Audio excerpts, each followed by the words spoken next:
Hi, welcome to Family Therapy with Mojo. Yesterday I was telling you about the first of the two reasons I created this channel, eating disorder prevention.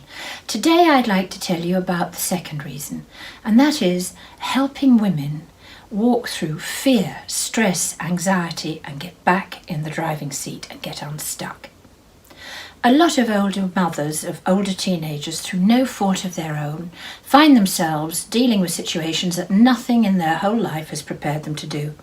And I know about this because it's happened to me twice in my life. And it is the loneliest, most scary, frightening place I have ever found myself in. I used to long for people to come and help me, someone to come and help me, because I quite literally at times didn't know what to do. But the bad news is, as I'm fond of saying, nobody is coming. You've got to help yourself. And that is what this channel is all about. How to help yourself with genuine methods, tips, advice, things that really help. I don't know if any of you have ever felt like this, but I used to wonder, how on earth have I found myself once again in the same kind of problem, be it at work, with a friend, with a husband, or even with a boyfriend. I chose something incredibly different this time, a completely different set of circumstances, yet here I am, stuck again. Well, this is where it all happens, because although we don't know it, about 95% of our life is spent on autopilot. We are being driven by our subconscious, which in turn is being driven by a whole lot of programs and stories which were put in place when we were children, put in place by our parents or put in place by our caregivers. So the number one way to start getting a grip and to start being able to move through fear and take action is to become aware when these programs and stories kick in. And to do that, you have to go back and you have to look at your childhood. When I'm talking about the importance of raising our awareness and going back and visiting our own story, what happened to us during childhood, it's not at all with a view to blaming our parents. I'm a firm believer that most parents are doing their best at the time they're doing it with the tools they have and the knowledge they have. So if I take my own story as an example, had you asked me this a few years ago, I'd have said, well, I had fabulous parents. I loved them and they loved me and everything was perfect. And to a certain extent it was. But there was a lot going on that wasn't perfect and that shaped me in very, very deep ways that I was totally unaware of. When I was 7 years old, I had a terrible accident and got very badly burned and scarred on my arms and spent a year in hospital. And I used to lie in bed and listen to the nurses' footsteps go by the door. If they carried on walking, I'd be okay, because I knew that day wasn't the day they were going to change the dressings, because that was truly horrendous.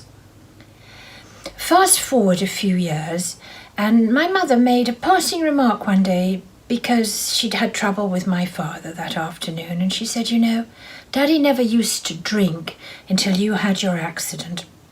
There again, I didn't really think much of it, but it got filed away somewhere. Very few years after that, he died of alcoholism, and she met a lovely man and married very, very quickly and moved the whole family to England. And I hated it. I was so homesick for the town I'd already known forever, for my school, for my friends. So, quite reasonably, she said, listen, if you don't like it here, okay. Bobby and I have bought the new house. You can go back and live in Cannes. And I was packed off back to Cannes. So, you know, I was happy, she was happy, and we all thought this was a great arrangement, except that it wasn't, because I spent the next 2 or 3 years there completely alone. And what was happening, I had lost my bearings. I didn't know what to do. The same way I had felt powerless and not known what to do in the Burns ward. So these things became entrenched without me even realizing it. And many years later, when I grew up, got married, had children, and then hit a couple of really terrible periods, I got that same feeling of, oh, what's going to happen? A catastrophe is going to drop. And I didn't recognize it, but it's exactly the same kind of thing I used to feel when I was hoping and praying it wasn't going to be my turn to have the dressings changed, or not going to be my turn to make certain decisions. What those decisions that my caretakers had taken for me in my childhood gave me, was a sense of I was disempowered. Yet I felt responsible for all the things that went wrong.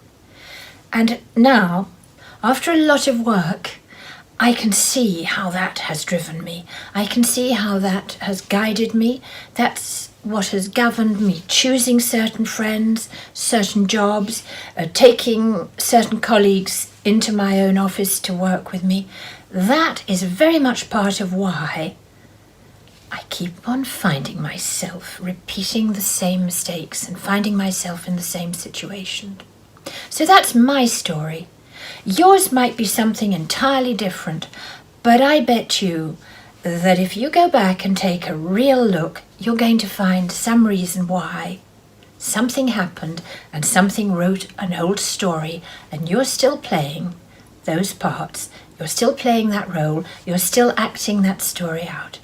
But the good news is you don't have to. The minute you raise your awareness, you can step back and you can start taking steps to break that cycle and to behave differently.